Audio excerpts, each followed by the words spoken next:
नमः।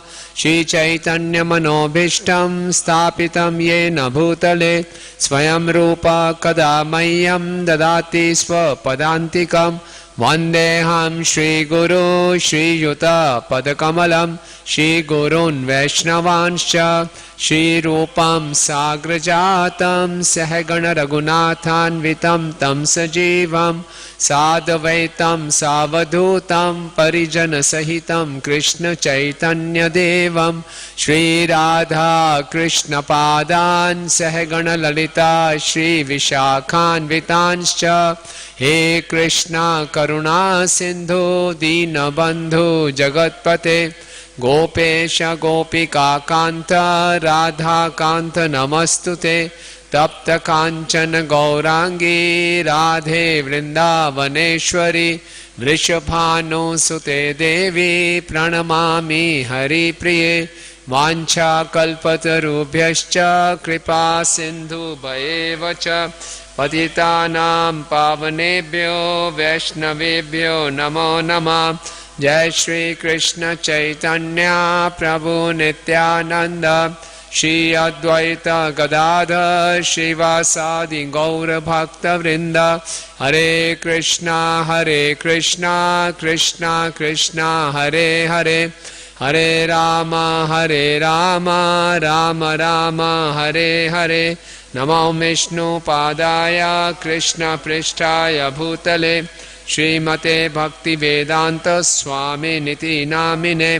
नमस्ते सारस्वते देवे गौरवाणी प्रचारिणे निर्विशेष शून्यवादी पाश्चात्य देश तारिणे।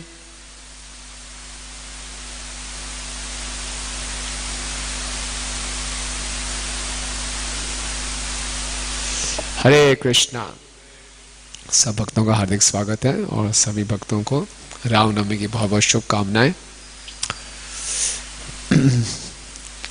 बहुत स्ट्रेंज लग रहा है वातावरण कि वहाँ महोत्सव के समय में मंदिर खाली है बिल्कुल, लेकिन यही भगवान की इच्छा समझें और इसमें let's make the best use of bad bargain. जो हम बेस्ट कर सकते हैं वो करने का प्रयास करें ऐसे वातावरण में। और ऐसे वातावरण में भगवान की कथा ही एकमात्र आश्रय है। हर जगह इतना वातावरण मायूसियत छाई हुई है, लेकिन भगवान की कथा में ही आनंद। और भगवान राम का अर्थ है जो सबको आनंद देते हैं।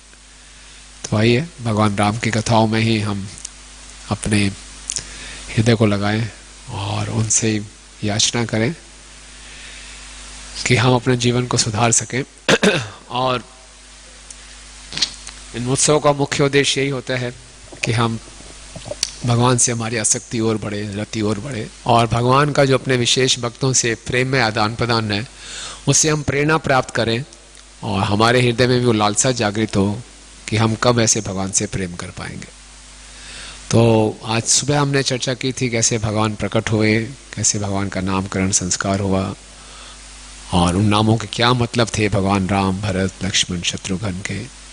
और फिर कैसे हमने चर्चा की जब भगवान को मालूम चलता है कि उनको वनवास जाना है और तो किस प्रकार से उनके भक्त अपनी सेवा की भावना प्रदर्शित करते हैं। और ये चर्चा हुई थी कि सेवा की भावना, प्रेम जो है वो प्रकट कर रहे हैं।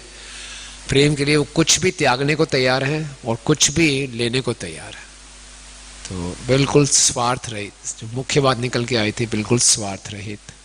किस प्रकार से सीता मैया का भगवान ने क्या चेक किया था, क्या सेवा की भावना, क्या देखा था उनको। सीता मैया का जब कह रही थी मैं जाना चाहती हूँ, तो भगवान ने उनके किस गुण की परीक्षा ली थी? डिटर्मिनेशन। कितनी डिटरमाइंड है, कितनी दृढ़ है इन कष्टों को सहने के लिए। भगवान ने बोला आपकी दृढ़ता तो पिघल जाएगी, सूर्य की गर्मी है और पर्वतों की कठिनाइयों से, बोलती नहीं। और लक्ष्मण जी का क्या चेक किया था उन्होंने? लक्ष्मण जी को बोलते आप रहने दीजिए, आपको यहाँ पे जरूरत है। सेवा भाव नहीं, हाँ, लेकिन उनका चेक क्या किया था भगवान? उनको क्या टेस्ट ले रहे थे, क्यों मना कर रहे थे उनका? नहीं, वो तो उनकी लक्ष्मण जी की सेवा की क्वालिटी थी। भगवान चेक कर रहे थे उनके अहंकार को और उनके डेडिकेशन को। वो बोल रहे थे आप तो इरिप्रेसिबल हैं, आपकी इतनी आवश्यकता है यहाँ पे, पूरी अयोध्या को आपकी ज़रूरत है। तो भगवान चेक करना चाहते हैं कि उनके जीवन में मेरी प्रायोरिटी कहाँ पे है। पूरी अयोध्या उनको चाहती है, बोली सब अयोध्या नहीं, आपको है मेरे लाइफ में प्रायोरिटी। और आप रिप्लेसेबल ना इरिप्लेसेबल नहीं हो भैया, कुछ भी हो जाए ना, कौशल्या को आवश्यकता ना दशरथ को, बस आपको मैनेज करना है। तो इस प्रकार से वो लक्ष्मण जी ने सीता जी से बहुत प्रार्थना की, रोते हुए भगवान के चरणों में पड़ गए और सीता जी की तरफ देखा रो रो कर, और सीता जी के फिर रिकमेंडेशन से भगवान ने उनको स्वीकार किया। तो हमें भी क्या करना है, भगवान की शक्ति के माध्यम से, श्रीमती राधा रानी के माध्यम से हम कृष्ण को प्राप्त कर सकते हैं। तो श्री संप्रदाय में वर्णन आता है जब भगवान विष्णु हैं उनके आसपास उनकी दो शक्तियां होती हैं, श्री देवी और भूदेवी। तो ऐसा एक प्रसंग आता है कि भक्त आते हैं भगवान के पास और भगवान के सामने बहुत क्रंदन करते हैं कि मैं अपनी कमियों से ऊपर नहीं उठ पा रहा, बार बार वही गलती होती है, पिछले सप्ताह में जो आया था आपसे संकल्प लिया था वो पूरा नहीं कर पाया, क्षमा कर दें इस बारी। फिर तो भगवान भी वो हो जाते हैं कि हद हो गई है, कितनी बारी आता है ऐसे रोता है फिर चले जाता है ना। तो वो श्री देवी की तरफ देखते हैं, ये व्यक्ति जेन्युइन नहीं है, बेकार है, ये बार बार आता है वही गलती करता है, ठीक नहीं है। श्री देवी बोलती बात तो सही कह रहे हो, इसमें बहुत दोष हैं, लेकिन आपके शब्दकोश में, आपकी डिक्शनरी में रिजेक्शन नहीं है, आप किसी को भी तिरस्कार नहीं करते, तो अब जैसा भी है आपको तो स्वीकार करना ही पड़ेगा। तो आपके पास ही रहना, कहीं और तो जा नहीं रहा, ये बहुत बड़ी बात है। तो आपके पास आ रहा है तो आप तिरस्कार तो आप कर ही नहीं सकते किसी का, आप तिरस्कार कैसे करेंगे, आप तो शब्दकोश में ही नहीं है। भगवान देखते हैं, भगवान सोचते हैं ज़्यादा ही कृपालु हो रही है श्रीदेवी जी, तो इतने संतुष्ट नहीं होते। तो भूदेवी की तरफ मुड़ के देखते हैं, भूदेवी आपका क्या विचार है। भूदेवी कहती है मैं श्रीदेवी के विचार से बिल्कुल मेल नहीं खाते, मेरे विचार बिल्कुल गलत कह रही हैं ये। भगवान प्रसन्न होते शायद इसके विचार मेरे से मिलेंगे। तो भूदेवी जी बोलते हैं कि श्रीदेवी ने बोला कि इसमें बहुत से फॉल्ट्स हैं, मैं कहता हूँ इसमें कुछ भी फॉल्ट नहीं है, जो आपकी शरण में आ रहा है उसमें दोष कैसे हो सकते हैं। तो बहुत होप गिविंग है, मतलब कि जो भगवान की शक्तियाँ हैं उन्हीं पे हमारा आज सारा का सारा कृपा, उन पे हम उनकी कृपा पर ही निर्भर हैं। इट्स वेरी होप गिविंग कि हम जितने भी भक्ति में कभी भी मायूस ना हो, है ना। सीता मैया और राधा रानी बहुत कृपालु हैं, करुणाम करुमय करुणा भरित शनक शनातन वर्णिता चरित, है ना। इसका मतलब ये नहीं कि उनकी कृपा गलत लाभ उठाएं, लेकिन हमेशा हम भक्ति में होपफुल रहें, बिकॉज श्रीमती राधा रानी है, सीता माता है, जो हमेशा हमारा केस रिकमेंड करती रहेंगे। हम आते रहें, लगे रहें। और हम देखते हैं मंदिर में भक्त लोग आते हैं कई कई साल, दिखने में लगता है ये भक्त कोई प्रोग्रेस ही नहीं कर रहा, जब भी क्लास में आता है सोता ही दिखता है ना। हमेशा जब में सोता हुआ दिखेगा, क्लास में सोता हुआ दिखेगा, क्या है ये। और एक कुछ लोग केवल प्रसाद के समय दिखेंगे, तो कैसे है, कितने कितने साल हो गए वैसे के वैसे ही हैं। नहीं, आ रहे हैं भगवान की शरण में, वही बहुत बड़ी बात है, बहुत बड़ी बात है।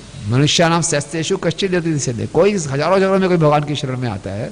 तो इसलिए हम लोग जानते हैं हमें प्रगति करनी चाहिए, अनर्थों से जूझना चाहिए, वो अलग बात है, लेकिन हम भगवान की शरण ग्रहण कर रहे हैं, ये आप में बहुत बड़ी योग्यता है। तो भूदेवी जी कहते हैं ये आपकी शरण में आ रहा है, इसमें दोष कैसे हो सकता है। यानी कि जो भी भगवान की शरण में आ रहा है, जो भी भगवान का नाम ले रहा है, श्रीमती राधा रानी उनमें कोई दोष नहीं देखती है। ये सबसे बड़ी बात, हमको भी दोष नहीं देखना चाहिए, एक गुण देखना चाहिए कि वो भगवान की शरण में आ रहा है। तो और फिर लक्ष्मण जी कहते हैं मैं आगे आगे चलूंगा। सीता मैया कहते हैं कि मुझे आप जंगल में ले जाइए, मेरी सेवा होगी, मैं आपसे आगे चलूंगी, जो कांटे आपको चुभने होंगे मुझे चुभेंगे। लेकिन लक्ष्मण जी सीता मैया कहते हैं नहीं, मैं आपसे आगे चलूंगा।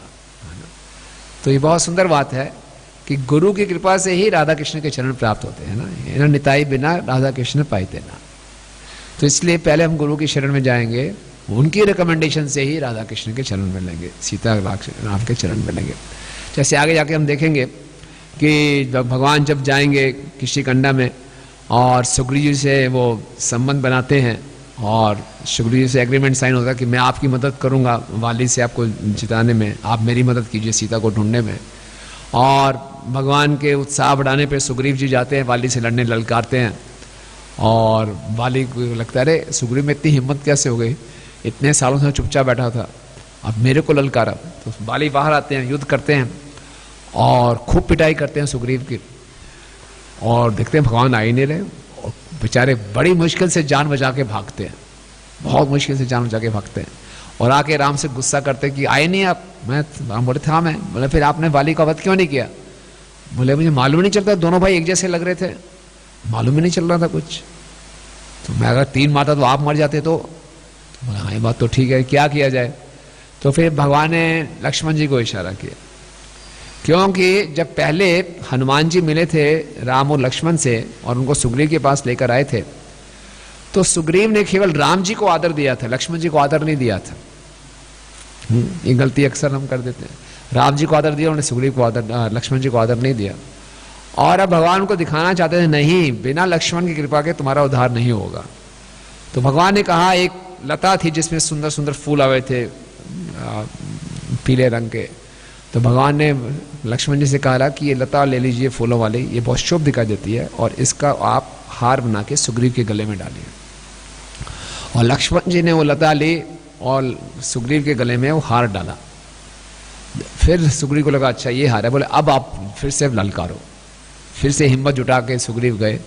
तो भगवान यहाँ दिखाना जा रहे हैं कि हालांकि सुग्रीव वानरों के पहले राजा थे, भगवान कह रहे हैं आपकी भौतिक योग्यता को मैं नहीं पहचानता, आपकी भौतिक योग्यता जो मर्जी हो, जन ऐश्वर्य श्रुतिषि एदम मदा पुमान, बहुत अच्छे कुल के हो, बहुत पढ़े लिखे हो, बहुत सुंदर हो, भगवान को हम उससे इंप्रेस नहीं कर सकते। भगवान का हम ध्यान आकर्षित कर सकते हैं अपनी आध्यात्मिक योग्यता से, और आध्यात्मिक योग्यता हमें प्राप्त होती है गुरु की शरण से। तो लक्ष्मण जी ने उनको आध्यात्मिक योग्यता दी, फिर उन्होंने भगवान ने उनको पहचाना, और फिर भगवान ने वाली का वध किया। तो गुरु हमें आध्यात्मिक योग्यता देते हैं, और जब हम गुरु के मिशन में सहयोग करते हैं, ये आध्यात्मिक योग्यता हम साधारण को बांध सकते हैं। कैसे? हर किसी को हम आध्यात्मिक योग्य बना सकते हैं कि भगवान के ध्यान को आकर्षित कर सके। बनाना चाहेंगे नहीं बनाना चाहेंगे? तो कैसे बना सकते हैं? हर जगह गुरु की कृपा को कैसे ले आ सकते हैं हम?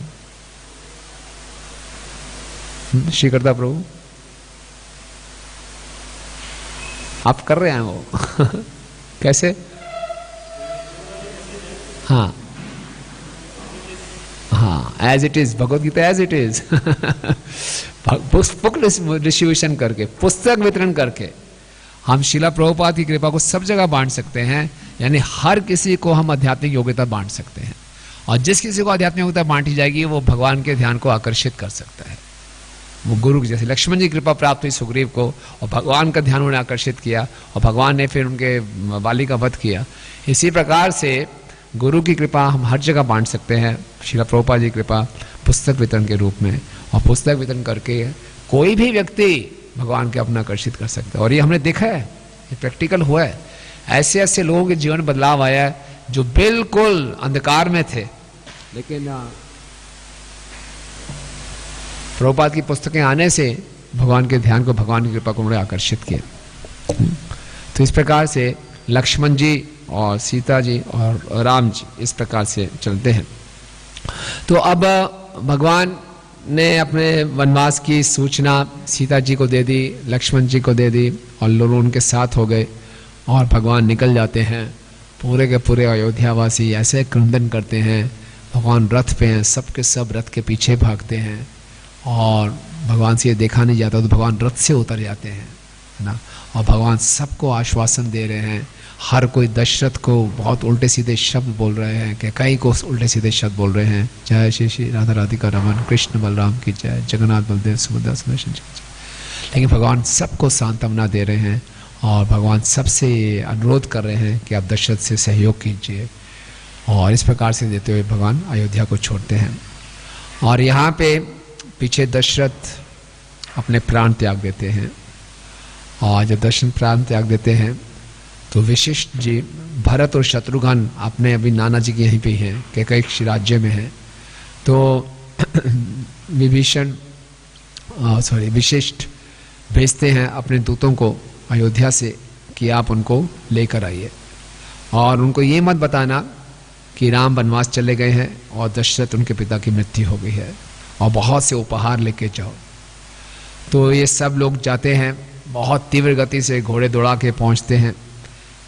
कोई भक्त बता रहे थे जो कैकेयी राज है वो भी रशिया में था पहले, जैसे अभी रशिया जो वर्तमान की है वहाँ से कैकेयी थी ये बता रहे थे जो थे ना, जिन्होंने अभी शरीर छोड़ा चौपाटी में, बिजनेसमैन कौन थे? श्रीनाथ प्रभु वो बता रहे थे इसमें। तो जब वहाँ पे लोग पहुँचते हैं तो इससे पहले ही भरत को बहुत एक घिनौना सपना आता है और वो देखते हैं कि दशरथ जी बहुत तड़प रहे हैं और असहाय अवस्था में भाग रहे हैं चिल्लाते हुए, और भागते भागते एक पर्वत के ऊपर चले गए और मदद के लिए चिल्लाए, पर्वत से नीचे गिर गए, खाई में गिर गए, बहुत गंदी अवस्था में हैं। और तभी वो बाहर आए और फिर एक राक्षसी आती है और उनको तेल पिला रही है और उनको रथ पे बैठा के ले जा रही है और दशरथ जी रो रहे हैं। तो बड़ा अजीब सा उनको लगता है और उनको लगता है निश्चित रूप से कोई संकट आया है। और अगले दिन सुबह बड़े उदास होते हैं और तभी अयोध्या से ये दूत आ जाते हैं और भरत जी समझते हैं कुछ ना कुछ गड़बड़ है, और लेकिन दूत जो हैं वो बिल्कुल चुप होते हैं। तो वो भरत जी समझते हैं आप क्यों आए हैं? बोलते हैं नहीं, वशिष्ठ जी ने बोला आपको तुरंत आना है अयोध्या। तो बोले क्या हो गया? दशरथ तो ठीक हैं, कौशल्या मैया ठीक है, राम लक्ष्मण ठीक हैं, कैकेयी में कोई दिक्कत तो नहीं, सब ठीक तो हैं। तो बोलते हैं नहीं सब ठीक हैं। और वशिष्ठ जी ने दूतों को कहा कि भैया था कि आप भरत को ये बोलना कि राजलक्ष्मी आपकी प्रतीक्षा कर रही है, क्योंकि वशिष्ठ जी को ये संशय था कहीं भरत भी इस षड्यंत्र में उसकी तो इन्वॉल्व नहीं है। तो बोलना आप उनको बोलना राजलक्ष्मी आपकी प्रतीक्षा कर रही है, फिर देखना उनको कैसे भाव होते हैं, कितने खुश होते हैं वो। ये मत बताना कि दशरथ की मृत्यु हुई है। तो बोला राजलक्ष्मी आपकी प्रतीक्षा कर रही है। लेकिन दशरथ भरत को कुछ भी अच्छा नहीं लगता और भरत ये समझ जाते हैं कि ये जो दूत हैं इनको जो बताया गया वही बता रहे हैं, ये सच पूरी बात नहीं बता रहे।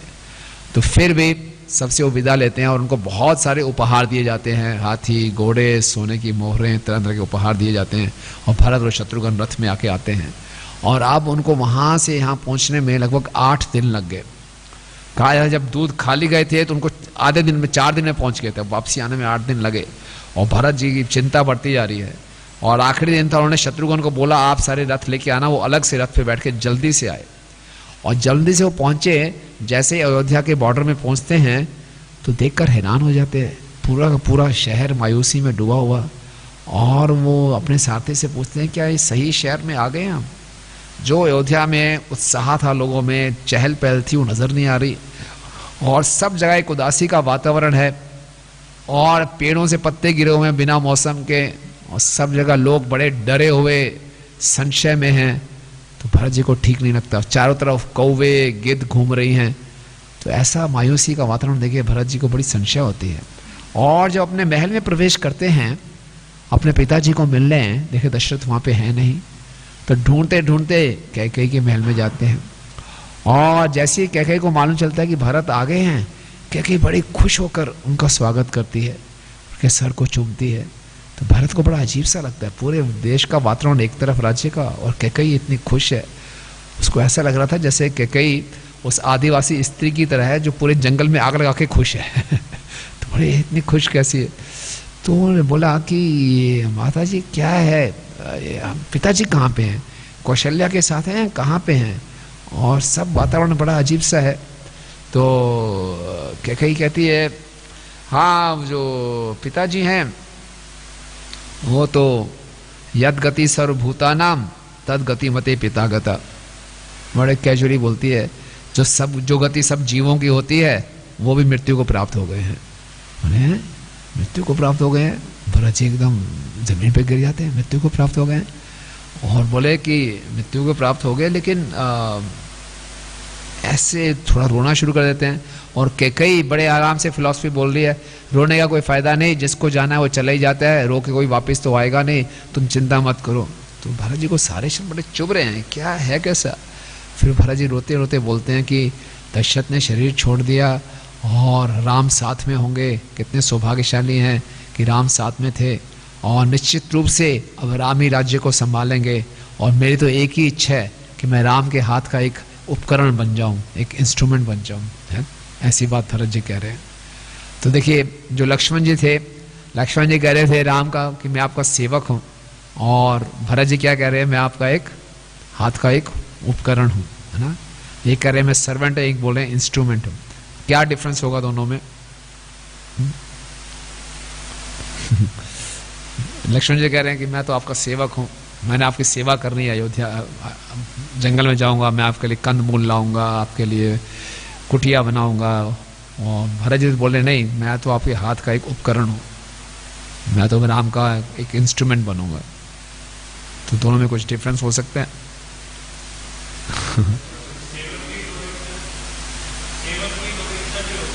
हाँ हाँ, ये था। ये इच्छा नहीं हो सकती सेवक की, ये इच्छा नहीं कि सेवा करूं या ना करूं, दोनों सेवा करेंगे, लेकिन सेवक अपनी इच्छा बता सकते हैं ये सेवा करनी। लक्ष्मण जी ने बताई मैं ये सेवा करूंगा, लेकिन उपकरण तो क्या है, जैसा जो स्वामी उपयोग करेगा वैसे ही करना है। जो मर्जी करो वो तो उपकरण है बस, है ना। और श्रीला प्रभुपाद जी भक्ति समाज सिंधु के इंट्रोडक्शन में रूप गोस्वामी जी को उद्धृत करते हुए लिखते हैं कि रूप गोस्वामी ये बोल रहे हैं कि मैं तो अपने गुरु परंपरा का केवल हाथ का एक उपकरण हूँ। ये मैं ग्रंथ मैंने नहीं लिखा। और प्रभुपाद कहते हैं कि हर प्रीचर का इस संस्था में यही मोड होना चाहिए कि मैं केवल एक इंस्ट्रूमेंट हूँ। और प्रभुपाद का भी यही मोड था, मैं केवल एक इंस्ट्रूमेंट हूँ। अगर हम अपने आप को केवल एक इंस्ट्रूमेंट मानेंगे और वो भी एक तुच्छ इंस्ट्रूमेंट मानेंगे, कई बार ये भी गलती होती है कि मैं बहुत बड़ा इंस्ट्रूमेंट हूँ कि इतना बड़ा इंस्ट्रूमेंट हूँ कि आज के युग में बिना इंस्ट्रूमेंट काम चलेगा नहीं।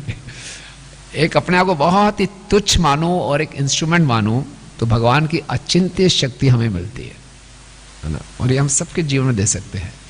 जिन भी प्रचारकों ने प्रचार किया, सेवा की है, वो इसी भावना से की है।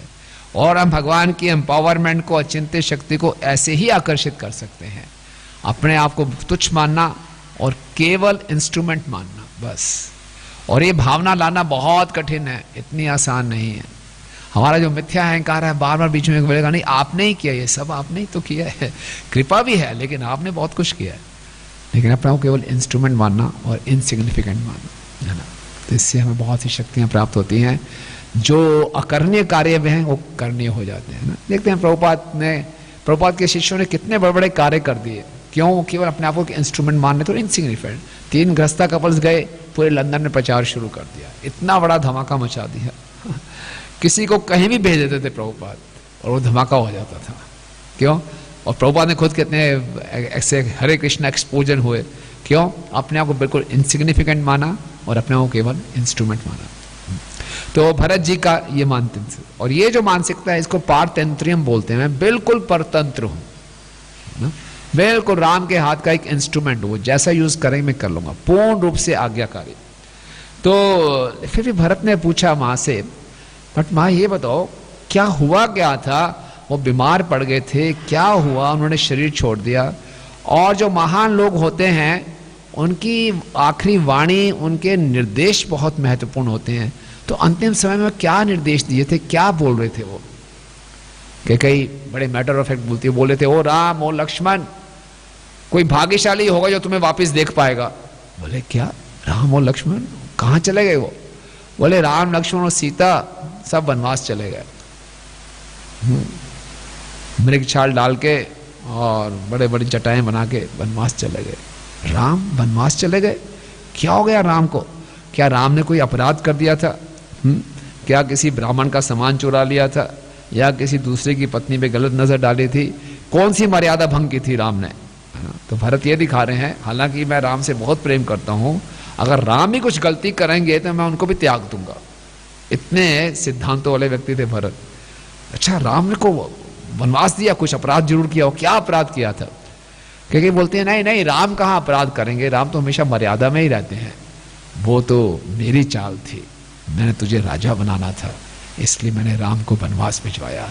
अब बेटे चिंता मत कर, सारे की सारी अटकलें चली गई हैं, साहस कर और चल, पूरा राज कर।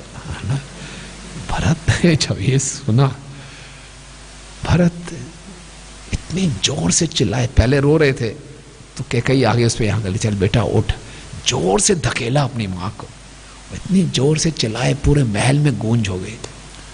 और रोते रोते सबसे पहले भरत ने तो वन की तरफ हाथ जोड़ के भगवान को प्रणाम किया और उनसे क्षमा मांगी कि ये बहुत बड़ा अपराध हो गया, क्षमा करें। और फिर उन्होंने माँ को बोला, तुमने जैसे मुझे ये बताया है, मैंने तो अपना शरीर खो दिया, अब मैं मृत हूं, अब भूल जाओ कि जो मृत व्यक्ति शासन कर सकता है, मैं शासन नहीं कर सकता, तो क्या। और तुम जो मुझे बोल रहे हो शासन कर रहे हो, ये उस मूर्ख व्यक्ति की तरह है कि पेड़ को जड़ से काटते और पत्तियों पे पानी डाले, सोचे इसके पोषण हो जाएगा, या तालाब से पानी को निकाले और बड़े मछलियां जीवित रह जाएंगे। तो मैं उस पत्ती और मछली की तरह हूं, मैं अब जीवित नहीं रह सकता और मैं शासन नहीं कर सकता।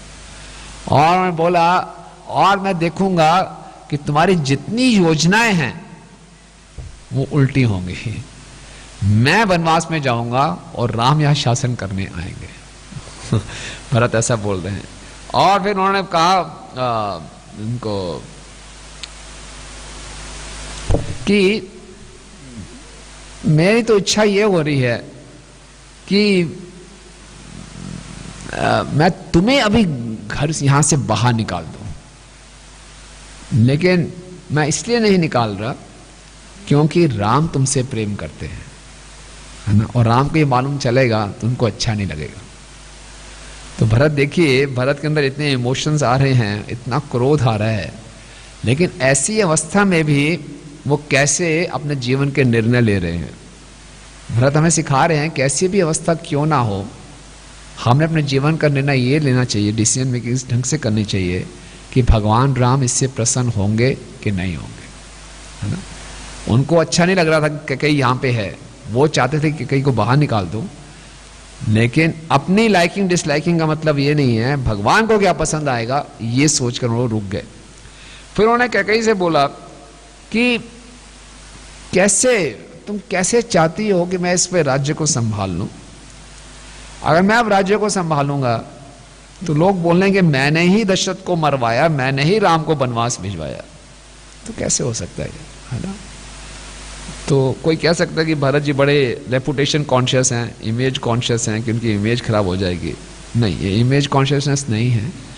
ये भरत जी हमें सिखा रहे हैं कि हम किसी भी अवस्था में क्यों ना हो, एक समाज की लज्जा जरूर होनी चाहिए हमारे हृदय में। लोक लज्जा एक देवी गुण है। आज के आधुनिक युग में लोक लज्जा के चिथड़े उड़ा दिए गए हैं, कोई शर्म नहीं, वो केयर्स, है ना, गाड़ियों में पीछे लिखा होता है वो केयर्स, क्या परवाह करनी, है ना, किसी की परवाह मत करो। इसलिए कोई वैल्यूज नहीं है, कोई चरित्र नहीं है, कोई नैतिकता नहीं है, कोई लोक लज्जा सब समाप्त हो गई है, किसी का कोई भय नहीं है, ना समाज का भय है ना लोगों का भय है। लेकिन भरत जी कह रहे हैं नहीं, लोगों का भय होना चाहिए, समाज का भय होना चाहिए। तो भरत जी कह रहे हैं कि मैं कैसे कर सकता हूं। फिर उन्होंने माँ को बोला कि कैसे इतना परिवर्तन हो गया आप में, आप तो सुमुखी कहलाती थी। सुमुखी का अर्थ है जिनका मुख सुशोभित हो जाता था भगवान राम के नामों से, है ना, उनके मुख पे केवल भगवान राम का गुणगान ही रहता था, और आप सुमुखी से कुमुखी कैसे हो गए। और आप तो सुलोचनी कहलाते थे। सुलोचनी का अर्थ है कि जब तक कैकेयी सबसे पहले राम के दर्शन ना कर ले, वो किसी और चीज को देखना नहीं चाहती थी, इतना प्रेम करती थी। बोले अब सुलोचनी से कुलोचनी कैसे हो गई, केवल अपने स्वार्थ के कारण, तो धिक्कार है तुम्हें। और बोले अब मैं जंगल में रहूंगा और तुम भगवान राम यहां पे आ जाएंगे। और बोल रहे हैं कि तुम्हें इतना भी ध्यान नहीं रहा, एक जन साधारण भी जानते हैं कि रघुवंश की भी ये रीत है कि जो सबसे बड़ा बेटा है राज्य उसी को मिलता है। और तुम्हारे पिताजी के यहाँ पे कैकेयी वंश में तो यही होता है कि सब बड़े को बेटे को राज्य मिलेगा। और फिर कैसे, और तुमने अपने स्वार्थ के लिए एक माँ को इतना पीड़ा दी, कौशल्या को इतनी पीड़ा दी। एक माँ ही दूसरे माँ के दर्द को समझ सकती है, एक पशु भी ऐसा समझ आते हैं, वो तुम नहीं समझ पाए। तो उसमें उदाहरण देते हैं कि जो वशिष्ठ जी के पास गाय थी, कामधेनु गाय, उसने एक बार देखा कि एक किसान 2 बछड़ों पे बहुत अत्याचार कर रहा है, धूप में उनसे काम करवाई जा रहा है। तो ये देखकर वशिष्ठ की जो कामधेनु थी उनकी आंखों में आंसू आ गए, हालांकि उसके अपने बच्चे नहीं थे। बोले एक पशु भी दूसरों के बच्चों पे अत्याचार होते हुए देखता है तो उसको कष्ट होता है। जैसे हम देखते हैं श्रीमद् भागवतम में, जब द्रौपदी के 5 पुत्रों को अश्वत्थामा ने वध किया तो द्रौपदी पहले गुस्से में आई और अश्वत्थामा को जब पकड़ के लाए तो द्रौपदी ने बोला इसको छोड़ दो, क्योंकि ये कृपि के ऊपर क्या बीते कि इसका वध कर देंगे। जो मेरे ऊपर बीत रही है वो कृपि के ऊपर नहीं बीतनी चाहिए, जो उसकी माँ है, तो उसको छुड़वा दिया। तो इसी प्रकार से भरत कह रहे हैं कि आप कौशल्या को इतनी पीड़ा दे रहे हैं, आप एक माँ होते हो, आपने कैसे कर लिया। और बोले लेकिन मैं तो बस राज्य पे बैठूंगा नहीं और मुझे तो कोई पाप लगेगा नहीं, सारा पाप तुमके लगेगा। हाँ, मेरा एक ही पाप है कि मैंने तुम्हारे कोख से जन्म लिया है और मैं तो तपस्या करके इस पाप से बच जाऊंगा। तुम्हारे लिए कोई समाधान नहीं है, तुम्हारे लिए एक ही विकल्प है, तुम या तो फांसी लगा लो अपने आप को या आग लगा के मर जाओ, और कुछ नहीं है। तो भरत जी इतने निराश हुए। उसके बाद भरत जी पे हर कोई शक कर रहा है ना, हर कोई ये सोच रहा है कि भरत जी ने षड्यंत्र रचाया है। वशिष्ठ जी आते हैं भरत जी के पास और बोलते हैं कि अब सारे सब कुछ तो हो गया है, तो महाराज भरत आप राज्य संभालिए। तो जैसे वशिष्ठ भरत को महाराज भरत बोलते हैं, भरत जी बोलते हैं वशिष्ठ जी आप चोर हैं। वशिष्ठ बोलते हैं अब मुझे चोर बोल रहे हो, किसकी इतनी हिम्मत हुई मुझे चोर बोल रहे हो, मैं कुल गुरु मुझे चोर बोले। हाँ आप चोर हो। बोले क्या, क्यों बोल रहे हो मुझे चोर? बोले चोर इसलिए क्योंकि आपने, चोरी का मतलब होता है किसी की संपत्ति को बिना बताए चुरा ले, आपने मेरी संपत्ति को चुरा लिया। बोले कैसे? बोले आपने जब मुझे महाराज बोला, मेरी संपत्ति है भगवान राम की सेवा करना, मैं इस राज्य गद्दी पे बैठा तो भगवान कैसे सेवा, राम की सेवा कैसे कर सकता हूँ? ये राज्य गद्दी केवल सिंहासन केवल राम के लिए, मैं उनका सेवक हूँ, तो आप चोरी मत कीजिए, मेरी इस संपत्ति को चुराइए मत। तो फिर वशिष्ठ जी कन्विंस हो जाते हैं, आश्वासित हो जाते हैं कि भरत इसमें षड्यंत्र में नहीं था। फिर वो कौशल्या से मिलने जाते हैं। कौशल्या पहले तो उनको मिलती है, फिर कौशल्या भी उनको टोंट मारती है, ठीक है भरत अब तुम राज्य संभालो, लेकिन मैं तुम्हें कुछ भी तंग नहीं करूँगी, निश्चिंत रहना, अब तुम्हारी इच्छा पूरी हो गई। भरत जी बहुत दुखी होते हैं, हर कोई उन पर शक कर रहा है, सारे अयोध्यावासी उन पर शक कर रहे हैं और भरत जी सबको बता रहे हैं नहीं। तो देखिए अगर कोई हमें गलत समझ ले तो कितना दुख होता है। अक्सर एक जीव कोई सेवा में लगा हुआ है, हम सेवा कर रहे हैं और कोई हमें गलत मत समझ ले, है ना, प्रभु जी आपको कितना कमीशन मिलता है, कुछ आपने रख लिया, ये कर लिया, कोई हमें गलत समझ ले, हमारी इंटेंशंस पे डाउट करे, तो हम क्या करते हैं, इतने हताश हो जाएंगे, हम विड्रॉ कर लेंगे यार, है ना। कई लोग मंदिर नहीं आते, बोले उन्होंने हमें गलत समझ लिया, विड्रॉ कर लेते हैं अपने आप को। लेकिन भरत जी की सेवा की भावना इतनी तीव्र थी, उन्होंने कुछ गलती की भी नहीं, अगर कोई गलत करे और फिर भी बोले आपने गलती की, वो भी सुना नहीं जाता, बिना गलती के कोई बोले आपने गलती की है, तो कितना कठिन होगा भरत जी के लिए। लेकिन भरत जी ने विड्रॉ नहीं किया, वो सेवा करते रहे। लेकिन भरत जी को लगा मैं कैसे लोगों को बताऊं कि मैं इसमें नहीं था इन्वॉल्व, तो बड़े परेशान थे वो। और तभी शत्रुघ्न भी वहाँ पे आ जाते हैं और शत्रुघ्न एक बार ही देखते हैं कि भरत और शत्रुघ्न बैठे हैं और उनको पायल की झनकार की आवाज़ आती है। बोले इससे वातावरण में कौन पायल डाल के घूम रहा है ऐसे? तो देखिए वहाँ पे मंथरा आती है मंथरा पूरे आभूषणों से सजी हुई और सिल्क का कपड़े डाले हुए और बढ़िया बढ़िया हर जगह आभूषण डाले हुए, उसने बड़ी खुशी खुशी आ रही है ना। ऐसा लग रहा है जैसे कोई बंदरी हो, बूढ़ी बंदरी हो, उसको सोने की रस्सियों से बांधा हो। और जैसे शत्रुघ्न ने देखा, उसको इतना क्रोध आया, वो मंथरा के पीछे भागा और मंथरा जान में जाके भागने लगी तो द्वारपाल खड़ा था, उसने भी द्वार बंद कर दी। बोले यही है सब क्लेश की जड़। और शत्रुघ्न उसके बाल पकड़ कर घसीटते हुए ले आए, बोले आज नहीं छोड़ूंगा, इसको मार दूंगा। और मंथरा जोर जोर से चिल्ला रही है और कैकेयी भी वहाँ पे आ गई। तो कैकेयी ने भरत को बोला इनको मत मारो। तो फिर भरत ने शत्रुघ्न से कहा कि देखो मेरी इच्छा क्या है कि जो व्यवहार तुम मंथरा के साथ कर रहे हो, मेरी इच्छा यही व्यवहार हम कैकेयी के साथ भी करें। जय श्री राधा राधिका रमन कृष्ण बलराम की जय।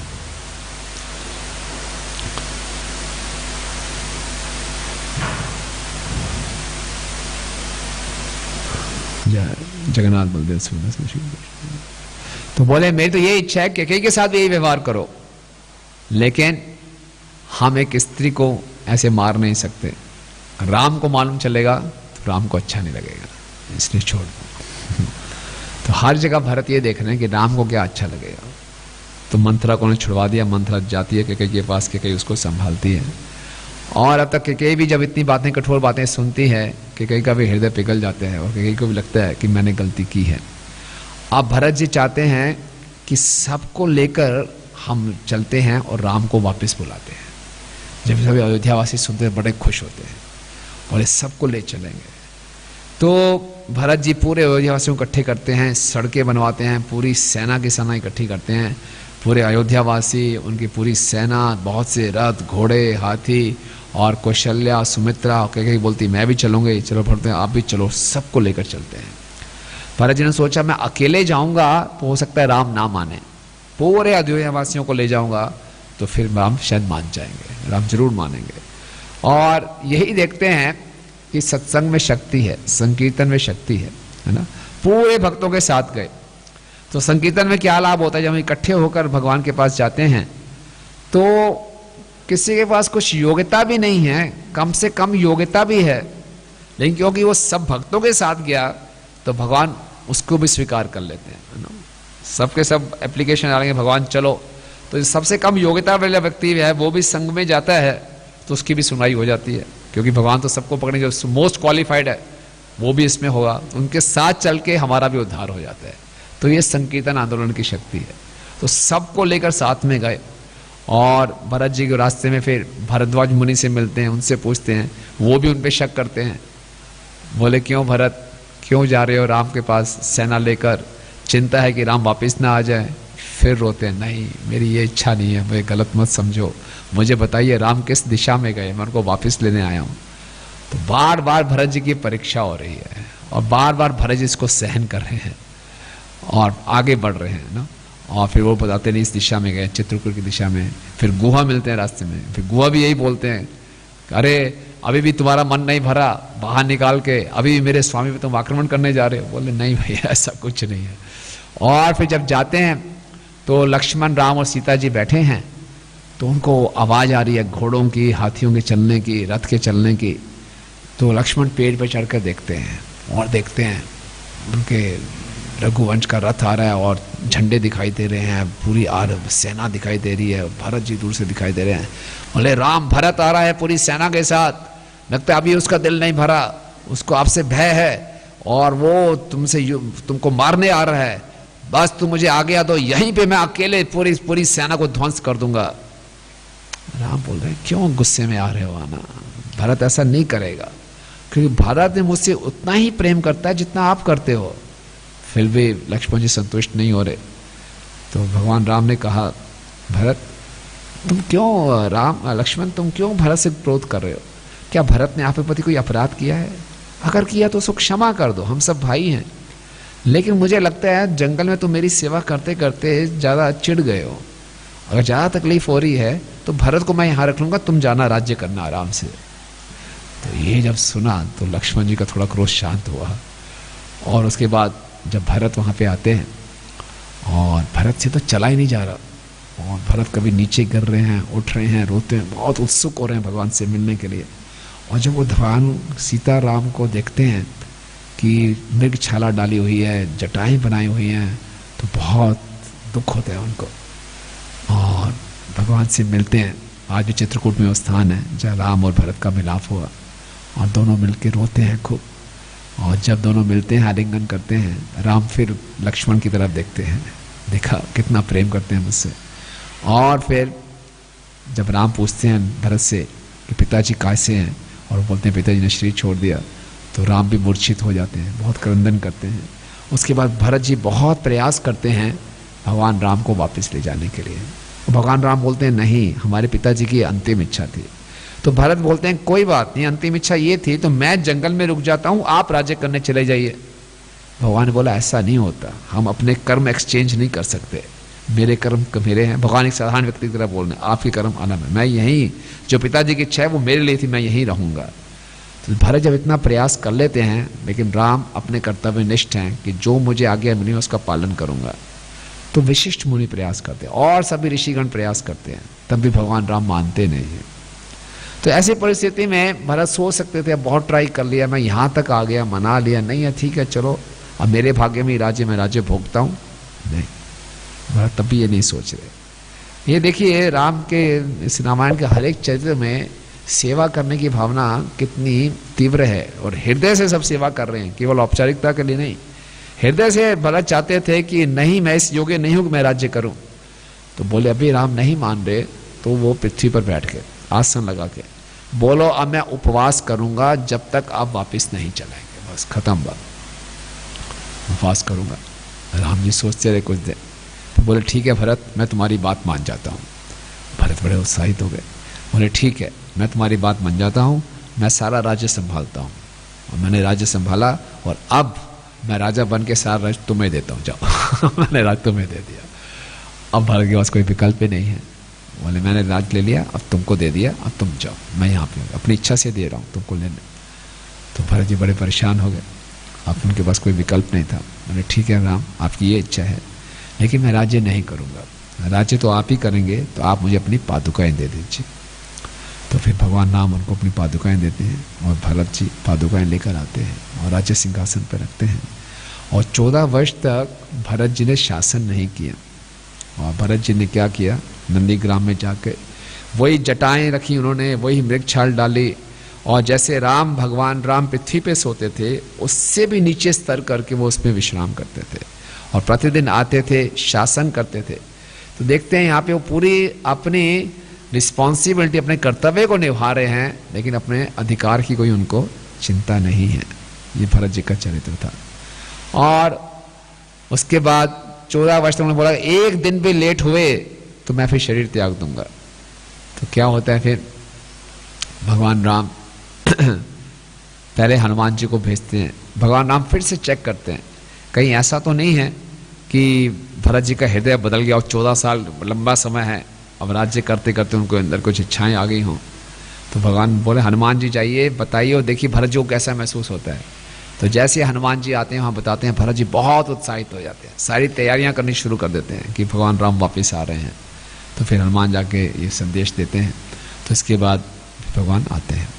तो जब भरत जी वापस पादुकाएं लेकर जाते हैं तो लक्ष्मण जी राम से पूछते हैं कि ये मुझसे गलती बार बार क्यों होती है, बार बार मैं इतना क्रोध क्यों आ जाता है, इतना शॉर्ट टेम्परामेंट क्यों है मेरा।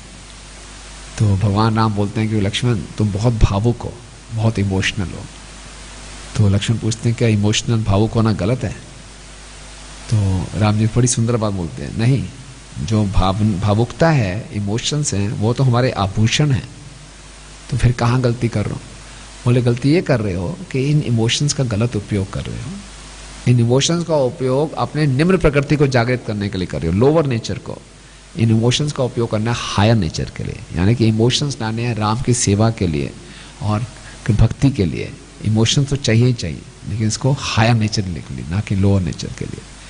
तो ये बहुत महत्वपूर्ण संदेश इससे हमें मिलता है। तो इस प्रकार से हम देखते हैं सीता, लक्ष्मण जी और भरत जी तीनों पूर्ण रूप से स्वार्थ रहित थे। और इस रामायण के इन चरित्रों में हम देखते हैं कि इतने ज़्यादा सेल्फलेसनेस है कि अपने किसी भी अधिकार की वो मांग नहीं कर रहे, बल्कि अपने अधिकारों को वो त्याग रहे हैं एक ऊंचे उद्देश्य के लिए। आज के इस आधुनिक युग में हर कोई पहले अधिकार चाहता है।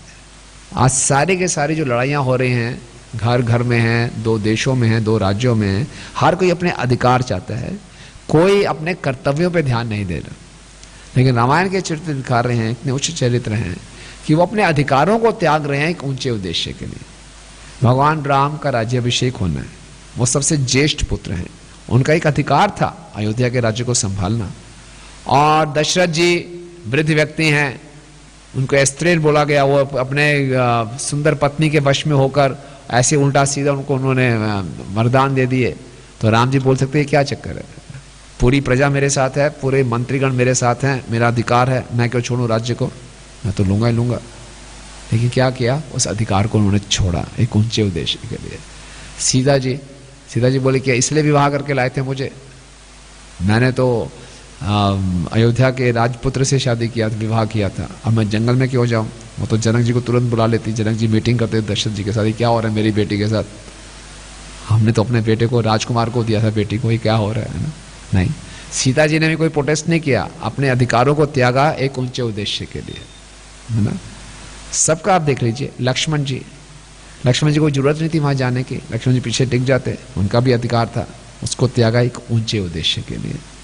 और भरत जी को पूरा अधिकार था, उनको दिया गया था, आप राज्य संभाल लिया, राम भी कह रहे हैं नहीं, उसको उन्होंने त्यागा एक ऊंचे उद्देश्य के लिए। तो ये सेल्फनेस है, और यही हमें ये जो रामायण का जो मेन थीम है, इस चीज़ को हमने समझना है। और ये सेल्फनेसनेस ही हमें भक्ति में आगे बढ़ाएगी, स्वार्थहीनता। और जहाँ तक भक्ति में से हम सुबह चर्चा कर रहे थे, अपने सुख की इच्छाएं, अपने कंफर्ट्स की इच्छाएं हैं, तो वो भक्ति का रस चला जाता है, उसको हम आनंद को नहीं पा पाएंगे। और क्योंकि जहाँ हमें आसक्ति होगी इस चीज़ को प्राप्त करनी है, वो हमें और कमज़ोर बनाएंगे, और हम सही ढंग से पूरे उत्साह से भक्ति नहीं कर पाएंगे। तो ये आज हम प्रार्थना करें कि कैसे हम इस छोटे छोटे अपने स्वार्थ से हम ऊपर उठ के भक्ति के असली रस का आस्वादन कर सकते हैं। तो यहाँ पे इन 3 चरित्रों से हम ये सीखते हैं, सीता जी के, लक्ष्मण जी और भरत जी के। इसके साथ हम देखते हैं कि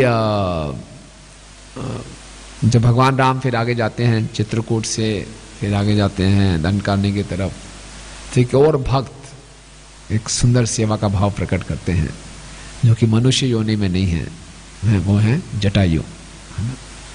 तो दंडकारण्य में जब प्रवेश करते हैं और मारे चाहते हैं, और जैसे ही सीता, राम और लक्ष्मण प्रवेश करते हैं दंडकारण्य के वनों में, तो उनकी जटायु से भेंट होती है। जटायु पहले दशरथ के मित्र रह चुके होते हैं, और जटायु ने एक बारी दशरथ की रक्षा की थी। दशरथ युद्ध करने के लिए ऊपर के लोकों में गए थे, और वहाँ पे वो उनका रथ नीचे गिर रहा था बिल्कुल, तो जटायु ने अपने पंखों पे दशरथ जी को शरण दे रथ को बचाया था।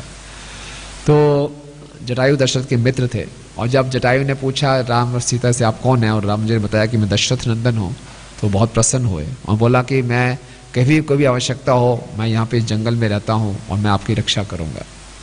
तो जब रावण सीता का अपहरण करके जा रहे थे और सीता जी रोते रोते भगवान राम को पुकार रही थी, तो जब भगवान राम का नाम सुना जटायु ने, तो उन्हें कौन रो रो के पुकार रहा है, तो उन्होंने देखा कि रावण सीता जी को अपहरण करके ले जा रहा है। तो जटायु ने रावण को ललकारा, और सीता जी ने भी जटायु से प्रार्थना की कि जटायु जी, राम मुझे ढूंढने आएंगे, आप राम को बता देना मुझे रावण ले जा रहा है और मेरी रक्षा करें। और सीता जी ने ये आशा भी नहीं की थी कि जटायु रावण से युद्ध करेगा, क्योंकि रावण बहुत बड़ा राक्षस था, सारे सब कुछ उसके पास, सारे के सारे अस्त्र शस्त्र थे, और जटायु बहुत वृद्ध और एक गिद्ध, और उनकी आयु उस समय 60,000 साल थी। तो वो अपेक्षा भी नहीं कर रही थी, वो आशा भी नहीं कर रही थी कि कोई युद्ध करेंगे, मेरी रक्षा करेंगे। इतना कर देना, ये सेवा देते कि राम आए मेरे को पूछते हुए, ढूंढते हुए, तो बता देना मैं यहाँ इस दिशा में गई हूँ। लेकिन जटायु ने बोला नहीं, केवल इतना कैसे संभव है, सीता जी रो रही है और मैं कुछ करूँ ना। तो उन्होंने रावण को ललकारा कि ये रावण, तुम्हें बहुत गलत काम कर रहे हो, पर स्त्री का गमन कर रहे हो। रावण ने कोई ध्यान नहीं दिया, एक पक्षी, बूढ़ा पक्षी बोलना है बोलने दो। बोले रावण ये ठीक नहीं कर रहे, तुम्हें सीता को छोड़ना पड़ेगा। रावण परवाही नहीं करो, आकाश में चढ़ता जा रहा है।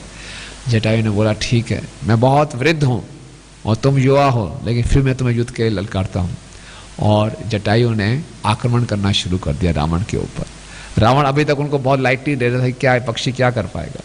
तो जटायु ने पूरी स्ट्रैटेजी बनाई, बोले जब तक ये रावण रथ पे है, ये शक्तिशाली है, पहले इसको रथ से नीचे गिराना पड़ेगा। और जो रथ था वो म्यूल्स क्या बोलते हैं, खच्चर ड्राइव कर दो, उस पर एक सारथी भी था। तो जटायु ने अपने पंजों से पहले उन खच्चरों पे आक्रमण किया और सारथी पे आक्रमण किया और रथ को बिल्कुल तोड़ दिया। जब रथ टूट गया तो रावण नीचे गिर गया, एकदम रावण हैरान हो गया, नीचे गिर गया। और जटायु ने आगे पीछे से रावण के सर पे आगे उसके बालों को खींचा ऐसे। रावण को इतना क्रोध आया, क्या कर रहे हैं। और उसके बाद जटायु ने रावण के हाथ में जो धनुष था, धनुष तोड़ दिया और उसकी बाजुओं पे आक्रमण करने लगा। रावण कह रहे क्या पक्षी क्या है, इतना आक्रमण किया, रावण की बाजुएं काट दी। लेकिन रावण को ब्रह्मा जी का अवतार प्राप्त था, उसका जो भी अंग कटेगा दोबारा आ जाएगा। फिर से उसके अंग सारे आ गए और जटायु बार बार उन पर आक्रमण कर रहा है। रावण उन पर तलवार चला रहा है, लेकिन जटायु बच रहा है और पूरा आक्रमण करके रावण जमीन पे है और जटायु ऊपर से आक्रमण कर रहा है। रावण को बहुत क्रोध आया और रावण भी आक्रमण कर रहा है, जटायु अपने चोंच से, अपने पंजों से बार बार मार रहा है। और रावण को लगा अब काफ़ी हो गया। रावण ने अपनी तलवार उठाई और जटायु के पर को काटना शुरू कर दिया। और जटायु वृद्ध थे, बार बार इतना संघर्ष करते करते उनकी शक्ति भी कम हो गई थी, लेकिन फिर भी वो अपना बेस्ट ऑफ द बेस्ट दे रहे थे, है ना। सीता की रक्षा के लिए, राम की सेवा के लिए। उनको मालूम था कि इस युद्ध में मैं हारूंगा ही हारूंगा। उनको मालूम था इस युद्ध में अपने शरीर भी त्यागना पड़ सकता है, लेकिन जब तक ये शरीर है मुझे इसको भगवान की सेवा में लगाना है। और फिर रावण ने बड़ी क्रूरता से उनके सभी परों को काट दिया और फिर जटायु खून से लथपथ हो गए और एकदम पृथ्वी पर गिर गए और एकदम प्राण त्यागने वाले थे। सीता मैया बहुत रोई और सीता मैया आके जटायु के पास आती हैं और कहती हैं कि तुम प्लीज़ कृपा करके राम को बताना। और रावण फिर से ज़बरदस्ती सीता को उठा के आकाश मार्ग में उड़ जाते चला जाता है और जटायु रो रहे हैं और रो रो के भगवान राम का नाम पुकार रहे हैं। यहाँ राम और लक्ष्मण ढूंढते हुए आ रहे हैं कि कहाँ गई सीता, और देखते हैं एक पक्षी है खून से लथपथ है। तो भगवान राम को यही संशय होता है इसी ने कुछ सीता पे आक्रमण किया होगा। भगवान राम अपना धनुष तीर चला के उसको मारने के लिए आ रहे हैं। आप सोचिए जटायु पे क्या बीती होगी, जिनके लिए वो अपना शरीर त्याग रहे हैं वही उन पे संशय कर रहे हैं। और ध्यान से जब राम सुनते हैं, अरे ये तो मेरा ही नाम पुकार रहे हैं, राम राम, बहुत धीरे धीरे बोल रहे हैं। और फिर हम ध्यान से देखते हैं नजदीक आके तो देखते हैं ये तो जटायु है। और एकदम पकड़ते हैं जटायु को, अपनी गोद में रख लेते हैं और फिर जटायु बताते हैं कि रावण ने सीता का अपहरण किया। और जटायु का सौभाग्य देखिए, राम की गोद में भगवान राम का नाम लेते हुए उन्होंने शरीर को त्यागा है? भगवान को देखते हुए। जो सौभाग्य भीष्म पितामह को मिला था कि भीष्म पितामह ने मृत्युशैया पे कृष्ण के दर्शन करते हुए शरीर छोड़े, उससे भी ज्यादा सौभाग्य क्या, वो दर्शन भी कर रहे हैं, उनकी गोद में हैं और उनका नाम ले रहे हैं। और उससे बड़ा क्या, भगवान राम ने स्वयं उनके संस्कार किए, अंतिम संस्कार किए। तो ये है भक्तों की गति। और इस जटायु जी के प्रसंग से हम देख सकते हैं कि जटायु को मालूम था कि रावण बहुत शक्तिशाली है और मैं एक वृद्ध पक्षी हूं, कोई चांस नहीं है कि मैं जीत जाऊंगा। लेकिन फिर भी उसकी जीत क्या है कि उसने अपना सब कुछ भगवान की सेवा में लगाया और अपने शरीर को भी त्याग दिया। तो इस प्रकार से भगवान की सेवा में कई बारी हमें हारना भी पड़ सकता है दिखने में कि हमें कोई परिणाम नहीं मिल रहा, लेकिन असली भगवान की सेवा का फल क्या है कि उसको भगवान का स्मरण रहा, है ना, अंते नारायण स्मृति, है ना। हम प्रभुपाद जी के जीवन में देखते हैं, प्रभुपाद वृद्ध अवस्था में थे और इतना बड़ा कार्य करने गए प्रभुपाद अकेले। और प्रभुपाद को बहुत से शुरू में कितनी कठिनाइयों का सामना करना पड़ा, लेकिन प्रभुपाद अकेले जूझते रहे। और प्रभुपाद का शुरू में प्रचार सफल भी नहीं हो रहा था, असफलता ही असफलता, हार ही हार, लेकिन प्रभुपाद लगे रहे, है ना। तो जैसे प्रकार से एक युद्ध होता है, एक वार होती है, एक बैटल होती है, we may lose the battle but we will never lose the war, अगर हम सही ढंग से गुरु की सेवा में लगे हुए हैं। तो प्रभुपाद अकेले संघर्ष करते रहे, लेकिन प्रभुपाद फिर अंततः विजयी हुए। इसी प्रकार से जटायु हालांकि दिखने में हार गया, लेकिन उसकी जीत हुई। क्या जीत हुई?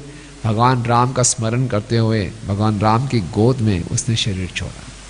तो ये सबसे बड़ा जो जीवन की सिद्धि है, अंते नारायण स्मृति, वो जटायु को प्राप्त हुई भगवान की कृपा से। तो इस प्रकार से ये भगवान के भक्तों की सेवा का भाव है और जटायु को परम गति प्राप्त हुई। हालांकि जटायु एक पक्षी की योनि में थे और फिर भी उनको ही प्राप्त हुआ। तो अगर भौतिक स्तर पे हमें सफलता मिल जाए, हमें जीत मिल जाए, लेकिन उस सफलता और जीत से हमारे अंदर ये भावना उत्पन्न हो रही है कि मुझे संसार में सुखी रहना है, तो वो जीत असल में क्या है? हार है। तो हो सकता है बाहरी स्तर पे हमें सफलता ना मिल रही हो, विजय प्राप्त ना हो रही हो, लेकिन हमारी डिपेंडेंस, हमारी निर्भरता भगवान पे बढ़ती जा रही है, तो वो विजय है।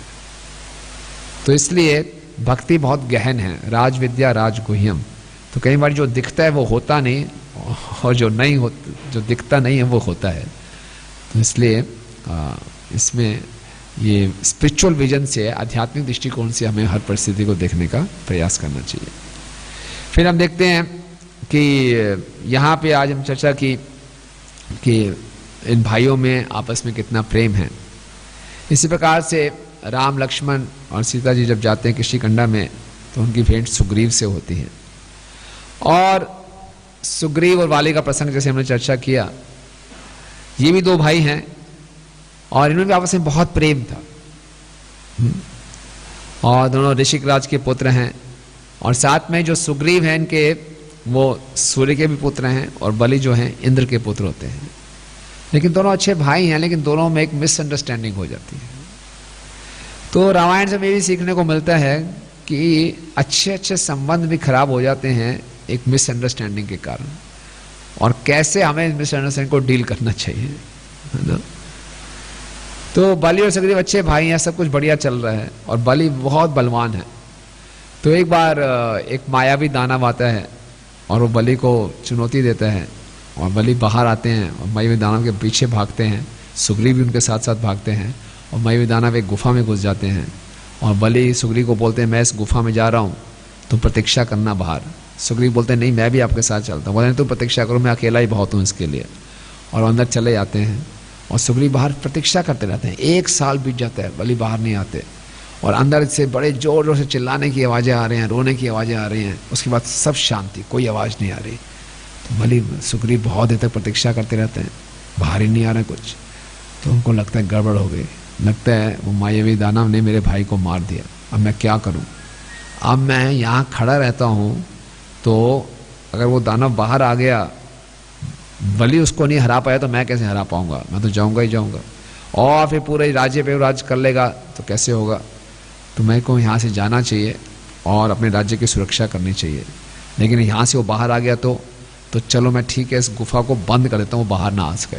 तो बड़े प्रयास से एक बहुत बड़ा बोल्डर पत्थर लेता है, चट्टान लेकर उसको बंद कर देते हैं, और बेचारे वापस आते हैं और पूरे राज्य में घोषणा करते हैं कि बलि ने शरीर छोड़ दिया, आपको ये हुआ नहीं। और सब बोलते हैं अंतिम संस्कार वगैरह सब करके अब तुम भी राज्य को संभालो। तो राज्य को संभालना शुरू कर देते हैं। उधर काफ़ी समय के बाद हुआ क्या होता है कि बलि ने उसका वध किया होता है, और जब वो देखता है बलि बाहर आते हैं तो देखते हैं गुफा बंद है। तो ये कैसे बंद हो गई? सुग्रीव सुग्रीव चिल्लाते हैं, कोई जवाब ही नहीं आ रहा। अरे क्या चक्कर है? तो बोले ऐसा वध कैसे हो सकता है, ऐसा तो है नहीं कोई तूफान आया, इतना बड़ा पत्थर आके ऐसा हो गया, नहीं। और ऐसा भी नहीं हो सकता कि तूफान से ऐसा हो गया बिल्कुल एग्जैक्टली बंद हो रहा है, नहीं। और फिर सुग्रीव आवाज़ भी नहीं सुन रहा, नहीं। तो इसका मतलब है कि सुग्रीव ने जानबूझ के इसको बंद करके गया है, और मेरे को उसको हटाना है, वो हट ही नहीं रहा। एक तो इतना थके हुए थे बलि, बहुत प्रयास किया। जितना वो प्रयास कर रहे थे उतना इनका कन्विक्शन बढ़ता जा रहा था कि सुग्रीव ने मेरे साथ धोखा किया है, तो इतनी मेहनत करनी पड़ रही है, होता ही ऐसा है। और नेगेटिव होता जा रहा था, सुग्रीव ने धोखा दिया है। और कर करके बड़े प्रयास करके उसने जब पत्थर को हटाया और वापस जब भाग के आया, देखा सुग्रीव आराम से राज सिंहासन पे बैठा हुआ है और उसका क्रोध बढ़ गया, और उसने सुग्रीव को चुनते कि ए धोखेबाज। सुग्रीव ने देखा भैया आगे, भैया भैया भैया कहता है, खूब पटाई की उसकी। वो बोले भैया क्या कर रहे हो, क्षमा करो मुझे, क्या हो रहा है, तुमने धोखा दिया मुझे, ये किया, खूब पिटाई की, और अब मैं तुम्हें मार सिखाता हूँ। और उसके पीछे भागा, बड़ी मुश्किल से जान बचा के सुग्रीव भागे, है ना। और पंपा सरोवर के पास जो था भी मतंगा ऋषि का एक आश्रम था, जहाँ पे बलि को उन्होंने श्राप दिया था कि तुम कभी यहाँ नहीं आ सकते। क्योंकि एक बार बलि ने एक राक्षस था नुंदुबी, उसके शरीर को उठा के फेंका था, तो उसकी हड्डियाँ, उसका खून उनके आश्रम में गिर गया था। सो मतंगा ऋषि ने उनको श्राप दिया, तुम कभी भी यहाँ पे आओगे तो तुम मृत्यु को प्राप्त करोगे। तो बलि वहाँ नहीं आ सकता, तो सुग्रीव ने वहाँ छिप के रहता था, लेकिन सुग्रीव बेशक डरा रहता था। तो अब यहाँ पे इस इंसिडेंट से देखते हैं कि दो भाइयों के बीच में असली प्रेम है, लेकिन वो प्रेम क्या हो गया, झगड़े में बदल गया। कैसे? एक मिसअंडरस्टैंडिंग से, है ना। देखा जाए तो सुग्रीव ने भी कुछ एज्यूम किया और बलि ने भी कुछ एज्यूम किया, है ना, लेकिन बिना सोचे समझे जज कर लिया। अब सुग्रीव के पास क्या ऑप्शन था? सुग्रीव ने एज्यूम कर लिया कि हो सकता है बलि मर गया हो, लेकिन वो क्रॉस चेक नहीं कर पाया किसी से, उसके पास कोई तरीका भी नहीं था किसी से क्रॉस चेक कर ले। लेकिन बलि के पास तो पूरा मौका था क्रॉस चेक करने का। बलि वापिस आया, एक बार सुग्रीव की बात सुन तो लेता कि क्या बोला सुग्रीव ने। सुग्रीव अपनी सफाई भी दे रहा था, लेकिन सुनने को भी तैयार नहीं, सुन तो लेते नहीं। और सुग्रीव ने इतने साल उनकी सेवा भी की, लेकिन पहले ही वो मान गए। तो हमारे संबंधों में और जो भगवान भक्तों के संबंध आपस में कई बार खराब हो जाते हैं, और फिर भगवान की सेवा, गुरु की सेवा में कई बार कठिनाइयाँ सामने आती हैं कि क्या, कि हम बहुत जल्दी किसी को जज कर लेते हैं, बिना पूरी अंडरस्टैंडिंग के जज कर लेते हैं। तुरंत किसी के व्यवहार को देखकर हम उसके इंटेंशन पे डाउट कर लेते हैं। व्यवहार कई बार गलत भी हो सकता है, लेकिन हम बोलते हैं ऐसा इसलिए किया होगा, ये गलती है। तो ये बहुत बढ़िया बाधा है हमारी सेवा करने में, है ना। तो हमने वो चर्चा की किस ढंग से भक्तों ने अच्छी सेवा की, तो ये लास्ट में ये चर्चा का जाना है क्या चीज़ हमें बाधा डाल देती है कि जिससे हम सेवा नहीं कर पाते। तो ये एक तुरंत जज कर लेना। बाली अगर थोड़ा सा भी सुन लेते तो दोनों में बड़े प्रेम में संबंध रहते, सुना ही नहीं और बहुत जल्दी कंक्लूड कर लिया। तो केवल व्यवहार देखकर किसी की इंटेंशंस पे हमें जज नहीं करना चाहिए, है ना। जब कई बार हमारा व्यवहार गलत होता है तो हमारे पास बहुत से लॉजिक होते हैं। किसी को हम ज़्यादा खाते हुए देखेंगे, बोले भूखा है, क्या लालची व्यक्ति है, कितना इंद्र तृप्ति कर रहा है। और कई बार मैं ज़्यादा खुद खाऊंगा तो जस्टिफाई कर दूंगा, बहुत दिनों बाद खा रहा हूँ, चलो कोई बात नहीं, थोड़ा चलता है ना। तो अपने बिहेवियर को तो हम जस्टिफाई कर लेते हैं, दूसरे के बिहेवियर को हम कुछ भी बेनिफिट ऑफ डाउट नहीं देते, उसके तुरंत इंटेंशंस को डाउट कर लेते हैं। तो ये बहुत बड़ी बात। और फिर जब बाद में राम ने बलि का वध किया और बलि ने बोला कि आपने क्या किया, आप तो मर्यादा पुरुषोत्तम है, मर्यादा भंग क्यों की। भगवान ने बोला नहीं, तुम ऐसी बात कर रहे हो, इसका मतलब तुम्हें धर्म का ज्ञान नहीं है, मैंने पूरी मर्यादा में रह के एक बात की है। तो बहुत लंबा इंटरेक्शन बातचीत होती है। भगवान बोलते हैं कि अभी भी तुम मेरे राज्य के अंदर ही हो और तुमने पर स्त्री गमन किया है, किसी के धन को लुटा है, तुम आतता ही हो, इसलिए तुम्हारा वध करना ही तुम्हारा सही बनता है। और इसके बाद तुम्हें लगता है कि मैंने धर्म का पालन नहीं किया, तो मैं तुम्हारी प्रसन्नता के लिए तीर तुम्हारे शरीर से निकाल देता हूँ, तुम्हें पुनः जीवित कर देता हूँ। बलि ने सोचा, बोला नहीं, ये मेरा सौभाग्य है कि आपके हाथों मेरी ये गति हो रही है, तो जो भी है मुझे मिलना चाहिए था। और फिर बलि अपने स्त्री तारा और पुत्र अंगद को बुलाते हैं और बोलते हैं कि तुम सुग्रीव के साथ पूरा सहयोग देना। फिर वो क्या करते हैं, बलि को, क्योंकि वो इंद्र का पुत्र था, बलि को इंद्र से एक नेकलेस मिला होता है। और वो नेकलेस की क्या खूबी है, जब तक वो नेकलेस बलि के गले में था उसकी मृत्यु नहीं हो सकती थी। और हालांकि राम ने बाण भी चलाया और तब तक उसके शरीर में प्राण थे, क्योंकि नेकलेस उसने गले में डाला हुआ था। तो उसने क्या किया, उसने माफ़ी क्षमा मांगी कि हाँ मुझसे गलती हुई है। और फिर बलि ने वो नेकलेस निकाला और उसने चाहता तो अंगद को दे सकता था, अपने पुत्र को, क्योंकि उन्होंने अपनी गलती मान ली थी, सुग्रीव से क्षमा मांगी, तो उन्होंने नेकलेस किसको दिया, सुग्रीव को नेकलेस दिया। तो बलि को ही महसूस हो गया कि उससे गलती हुई। तो इस प्रसंग से हम ये सीख सकते हैं कि अगर हमसे ऐसी गलती हो भी जाए, हम गलत जजमेंट क्यों करते हैं। हर किसी का अनुभव है ना, मेरा तो अनुभव है कि मैंने गलत जज किया किसी को, कुछ ना कुछ होता है हमसे। तो क्यों ऐसी गलती होती है कि किसी के छोटी सी बिहेवियर को देखकर हम तुरंत कुछ कंक्लूड कर लेते हैं उसकी इंटेंशंस ये होंगी। तो क्यों होता है ऐसा।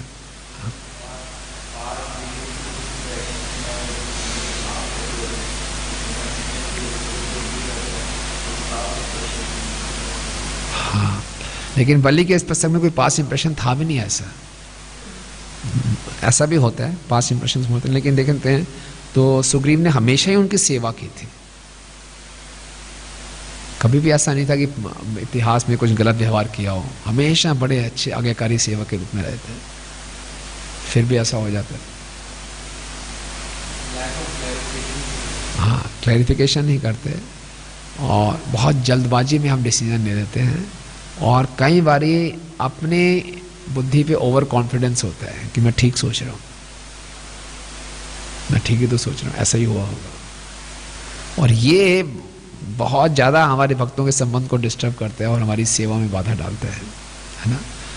तो और फिर क्या बलि ने फिर क्या किया, हालांकि इसके लिए उसको अपनी जान त्यागनी पड़ी, लेकिन बलि ने पहले तो जो हमें ऐसा हो जाए तो उसको हमें एक्नॉलेज कर लेना चाहिए, हाँ जी उससे गलती हुई है ना। उसके बाद उसको अमेंड करना चाहिए, अपोलोजाइज करना चाहिए, है ना। 3 A's है, acknowledge, apologise and then amend. मान लो गलती हो गई, गलत जजमेंट हो गया, तो उसको अपोलोजाइज कर लें और फिर अमेंड करें। तो बलि ने यही किया, लेकिन लास्ट टाइम में किया। उसने सुग्रीव से माफ़ी भी मांगी और अमेंड कैसे किया, जो प्रिय उसका नेकलेस था उन्होंने सुग्रीव को दिया। तो ये एक सेवा की जो बाधा है।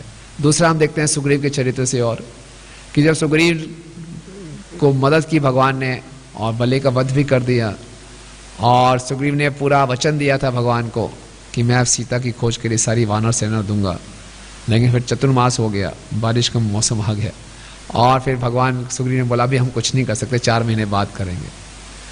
और कोई खबर ही नहीं आई सुग्रीव की तरफ से। सुग्रीव अपनी पत्नी के साथ बिल्कुल इंद्र तृप्ति में चले गए, बिल्कुल भूल गए भगवान को, और भगवान राम प्रतीक्षा कर रहे हैं कोई खबर आए, क्या हुआ, क्या डेवलपमेंट, कुछ नहीं आए, और वो अपना लगे हुए इंद्र तृप्ति में। भगवान राम को बहुत क्रोध आया, और पहली बार लक्ष्मण को भगवान ने क्रोध से बोला जाओ और उसको पकड़ के लाओ। लक्ष्मण ने बोला ये तो मेरे लिए फीस्ट हो गई है, भगवान हमेशा मुझे रोकते थे क्रोध करने से, अब खुद भगवान कह रहे हैं। लक्ष्मण ने बोला बस आप आगे आ दो, आपको मैं लाना के वहीं खत्म कर देता हूँ उसको। नहीं नहीं नहीं ला, भगवान बोला नहीं, उसकी हत्या नहीं करनी, लेके आना है। और फिर जब लक्ष्मण बड़े क्रोध में जाते हैं, और जब क्रोध में जा रहे होते हैं तो फिर बलि को आगे उसके मंत्री सूचना देते हैं और सुग्रीव को, और सुग्रीव बेचारा कांपते हुए बाहर आते हैं, और फिर लक्ष्मण जी उसको संभालते हैं, उससे माफ़ी मांगते हैं। तो ये भी हमारे भक्ति में कई बार बाधा आ जाती है कि जब हम इंद्र तृप्ति के वातावरण में जाते हैं तो हम कंप्लेसेंट हो जाते हैं ना, हमारे पुराने संस्कार जाग जाते हैं और हम कंप्लेसेंट हो जाते हैं, और जो सेवा का कमिटमेंट हमने लिया होता है वो भूल जाते हैं।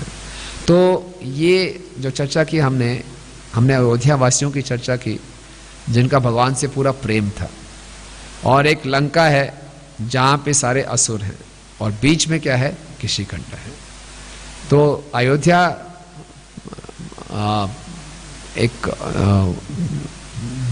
क्या कहते हैं उसका सिंबल है संस्कृति का, और जो लंका है सिंबल है दुष्कृति का, और बीच में है किष्किंधा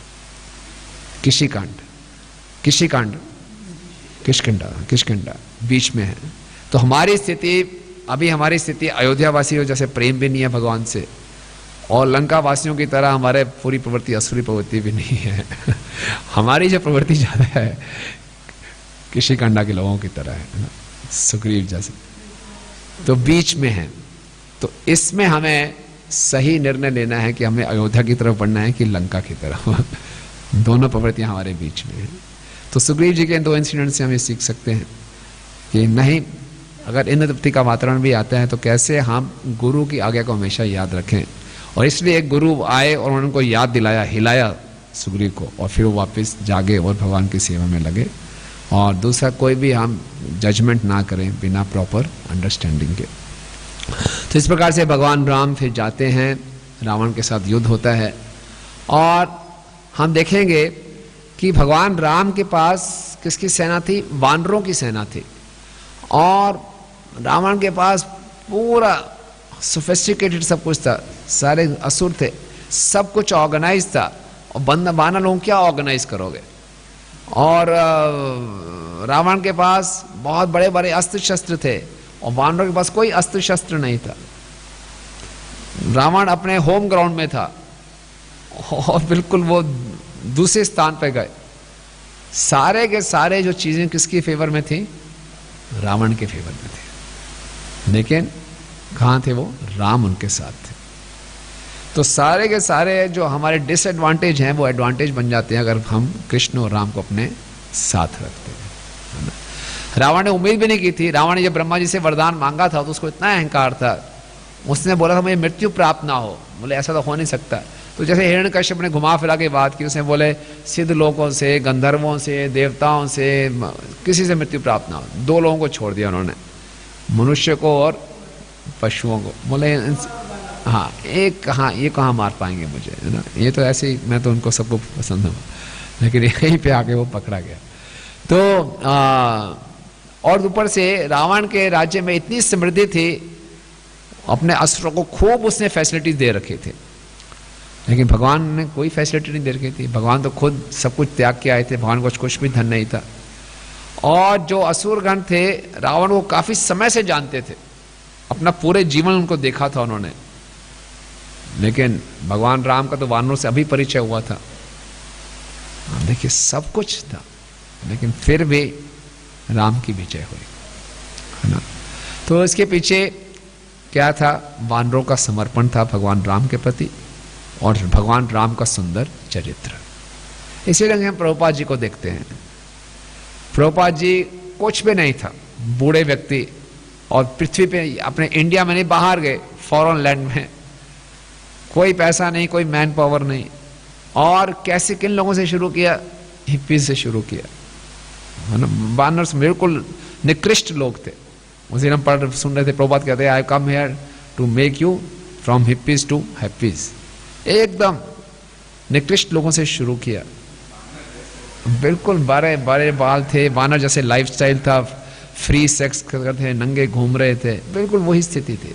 किसी को आशा नहीं थी कि इन लोगों से कोई रिवॉल्यूशन खड़ा होगा, कोई मूवमेंट खड़ा होगा। दे आर यूजलेस, है ना। कैसे प्रभुपाद ने कर दिया, है ना। तो ये भक्ति की शक्ति है। और जिस प्रकार से भगवान राम का सुंदर चरित्र था, उसी प्रकार से शिला प्रभुपाद जी ने अपने प्रेम से और अपने चरित्र से सबको इंस्पायर किया। और रावण क्या करता था? जब रात को युद्ध समाप्त हो जाता था तो अपने सैनिकों को आज्ञा देता था कि जितने असुर मरे हैं उनके मृत शरीर को समुद्र में दूर फेंक दो एकदम, ताकि सुबह वानरों को कोई असुर मरा हुआ नजर ना आए और उनका उत्साह और गिर जाए कि कोई असुर मरा ही नहीं लड़ाई में। और भगवान राम क्या करते थे?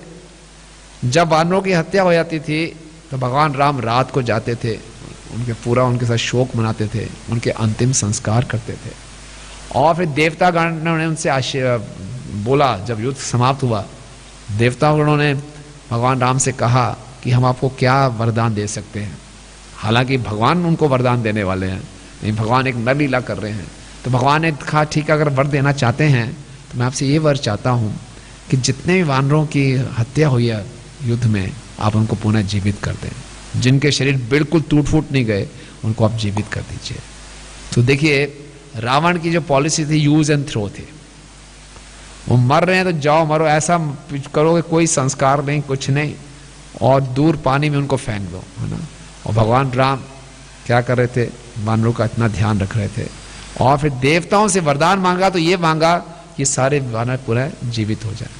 और जब भगवान युद्ध से लड़के वापस जा रहे हैं तो भगवान राम को ये चिंता थी कि मैं थोड़ा भी देर हो गया तो भरत शरीर ना त्याग दे। तो विभीषण उनकी चिंता को समझ गए, बोले कोई बात नहीं, आप एक पुष्पक विमान ले जाइए। पुष्पक विमान कुबेर के पास था, रावण ने उनसे हथियार लिया था, ये तुरंत पहुंचा देगा आपको। तो भगवान राम जब फिर पहुंचे, सीता और लक्ष्मण जी के साथ पुष्पक विमान पे बैठे, तो सारे वानर बड़े उदास थे एकदम कि भगवान राम जा रहे हैं। तो भगवान राम समझ गए, बोले आ जाओ, सब आ जाओ। सारे वानर चढ़ गए और पुष्पक भगवान ने अपने आप को विस्तार कर लिया, सब चढ़ गए। और फिर पुष्पक भगवान जाने लगा कि श्रीकांड पहुंचा तो भगवान राम बोले रुको रुको, विमान नीचे उतारा। जितने भी वानर थे उनके परिवार को ही, उनकी बंदरियों को भी, उनके पुत्रों को आया, सब आ जाओ।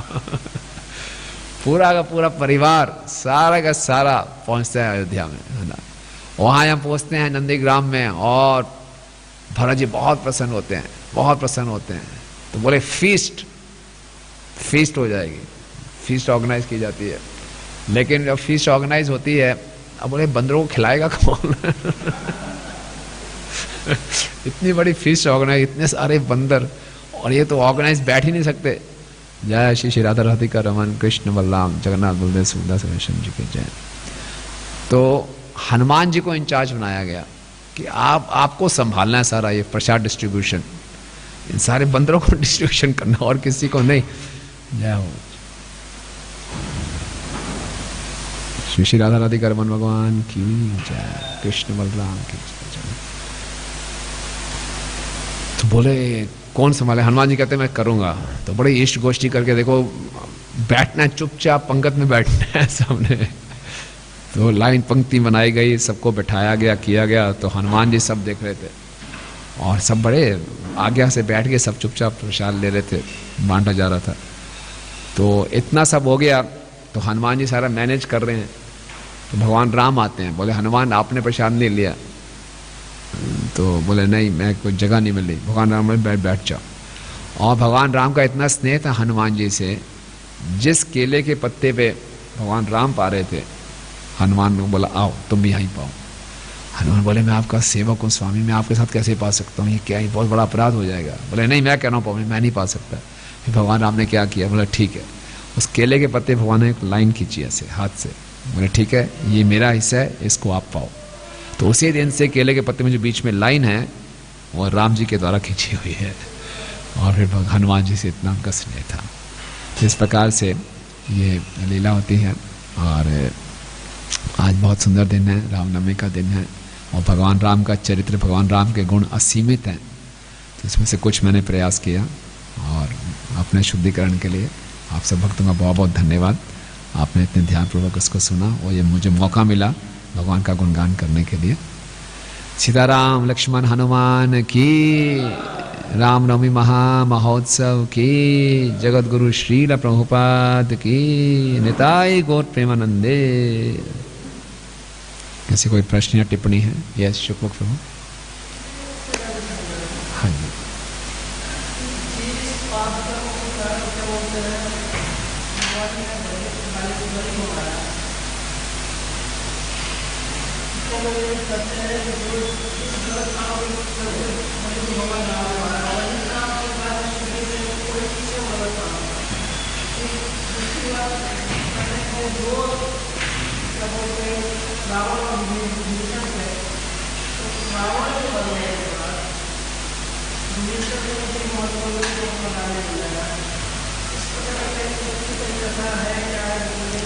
नहीं, इसे दोनों में फर्क है।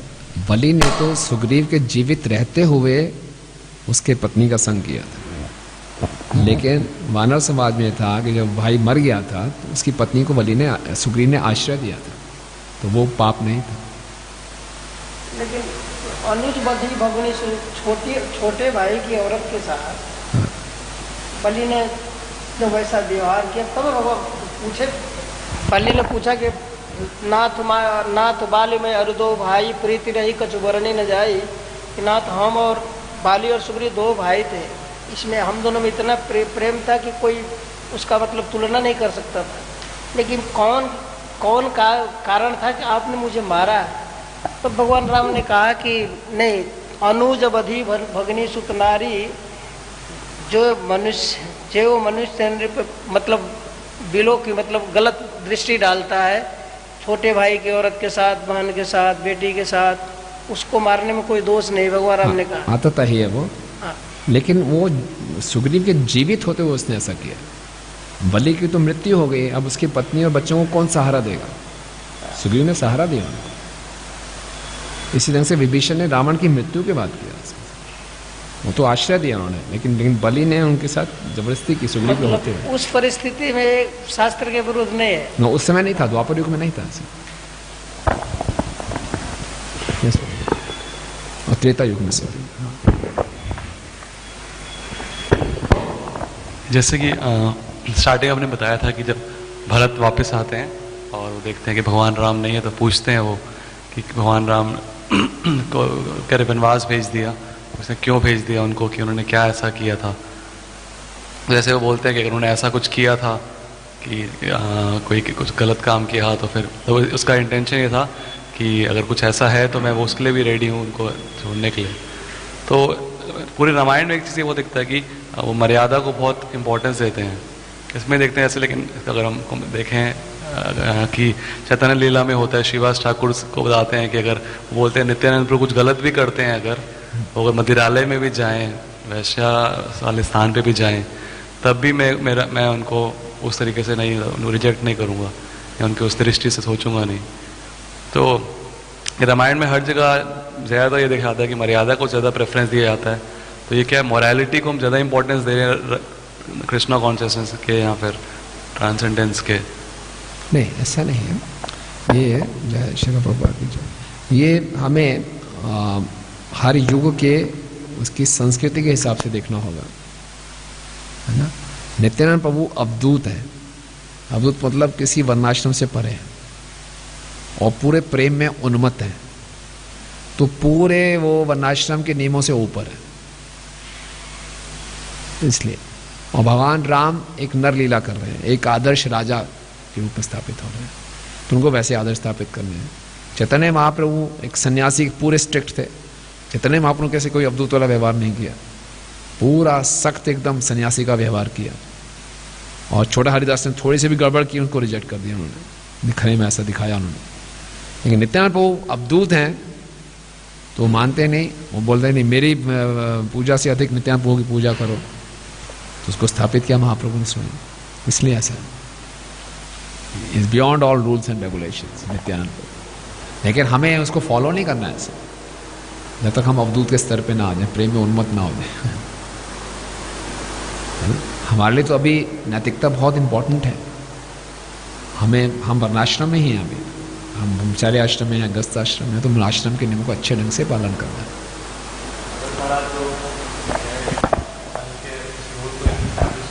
हाँ, भरत महाराज के उसमें वो भी एक राजा थे, और राजा होकर उन्होंने कोई गलत व्यवहार किया तो ठीक है, फिर वनवास भेजा जा सकता है। तो ये पूछ रहे थे। हाँ, सुग्रीव हैं और जो बाकी हैं ये बंदर थे, तो बंदरों के उसमें पाप पुण्य क्या, अगर वो किसी दूसरे की स्त्री का अगर भोग भी कर रहे हैं? एक्चुअली ये वानर सेलेस्टियल ब्राह्मण वानर है, यहाँ संसार के वानर नहीं है। ये आधे नर हैं आधे वानर है। वा नर, ये नर के अलावा क्या है, मतलब नर भी नहीं है लेकिन वानर नर जैसे हैं। तो ये साधारण बंदर नहीं है, बहुत बुद्धिमान थे, सब कुछ थे। हाँ, किम पुरुष लोक में ना, किम पुरुष लोक है, किम पुरुष में कौन है, कौन से पुरुष हैं, क्या है ये?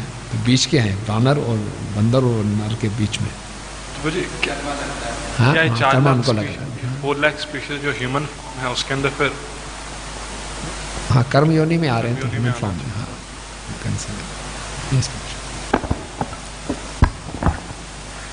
भी कुछ ऑनलाइन क्वेश्चंस आए हैं। एक है कि रावण सीता को हरण करके कैसे ले गया, क्योंकि सीता तो सती थी, सती को रावण टच नहीं कर सकता था। हाँ, तो इसमें यही प्रश्न था। चैतन्य महाप्रभु जाते हैं दक्षिण भारत की यात्रा में, और रामदास ब्राह्मण इसी दुख में था, और फिर भगवान आगे जाते हैं तो उनको एक पुराण मिलता है, अग्नि पुराण।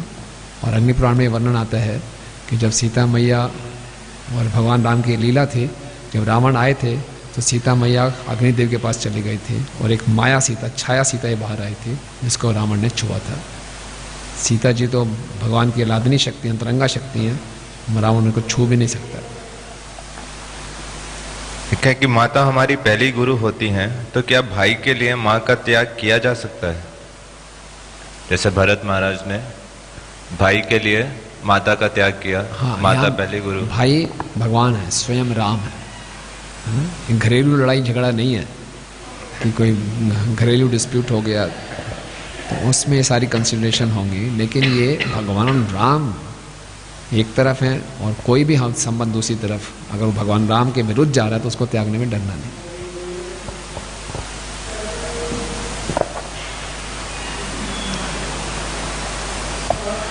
एक है कि बलि और सुग्रीव 2 भाई थे, राम जी उन दोनों को मिलवा भी सकते थे, दोनों का परस्पर वापस प्रेम करवा सकते थे बलि को मारने की बजाय। अच्छे विचार हैं, करवा सकते थे, लेकिन बलि बिल्कुल सुनता नहीं। बलि तो सुग्रीव को देखते इतना क्रोधित था कि बलि तुरंत सुग्रीव को मारना ही आता था हमेशा, और एक प्रकार से भगवान ने उनका उद्धार ही किया, क्योंकि उन्होंने जो पाप किए थे उस पाप को उनको परिणाम मिलना ही चाहिए था, और भगवान राम के हाथों उनका उद्धार हुआ। एक है कि डेमीगॉड किसी को पुनर्जीवन दे सकते हैं क्या, क्योंकि वो खुद भौतिक प्रकृति के अंदर रहते हैं? भगवान ने ही उनको शक्ति दी, भगवान की शक्ति से कुछ भी संभव है। भगवान की इच्छा थी तो वो पूरी हुई। ये तो लीला ऐसे दिखाई जा रही कि उन्होंने वरदान दिया। भगवान तो सत्य संकल्प हैं, जो संकल्प देते हैं तुरंत पूरा हो जाते हैं, लेकिन उन्होंने डेमीगॉड्स के माध्यम से करवाया। और अगर 2 भक्तों के बीच में कोई मिसअंडरस्टैंडिंग क्रिएट है, विशेषकर झूठे अहंकार की वजह से, तो क्या किया जाना चाहिए उसको सॉर्ट आउट करने के लिए? सबसे अच्छा होगा कि दोनों थोड़े मैच्योरिटी दिखाएं और आपस में बैठ के क्लैरिफाई कर लें। लेकिन ऐसी स्थिति नहीं है तो किसी बीच में और किसी वरिष्ठ मैच्योर भक्त को लाके इसको समाधान करने का जल्दी से जल्दी प्रयास करें। जितना इसमें देरी होगी उतने डिस्टेंस बढ़ते जाते हैं। एक कि बलि को सामने से भी मार सकते थे कि वे तो भगवान है, तो छुप के ही क्यों मारा? नहीं, कोई छिप के नहीं मारा। भगवान ने तो बोला अगर चाहते हो तो मैं तीर निकाल देता हूँ। तो आपस में लड़ कर रहे थे और उसको भगवान ने मारा और बोला कि मैं पूरे धर्म का पालन किया मैंने। और वैसे भी भगवान ने बोला छिप के इसलिए भी कर सकते हैं कि मैं शिकार कर रहा हूँ। कोई शिकारी भी अगर पशु को मारता है तो पीछे से ही मारता है, छिप के ही मारता है। तुम मानर हो, मैं ऐसे भी शिकार कर सकता हूँ, मैंने मारा।